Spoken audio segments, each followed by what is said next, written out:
The instructions for building all living things, whether a fish, a bacterium, a tree, an insect, or a person, are found in a molecule called DNA.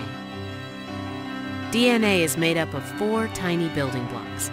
Each building block has a backbone and a chemical base that is represented by the letter A, C, G, or T.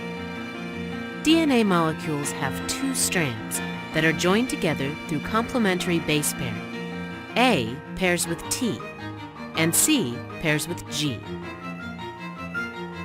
These building blocks function together in larger units called genes. Each gene is a set of instructions for building a specific protein. A complete set of genes is called a genome. A genome is a set of instructions for building an entire organism.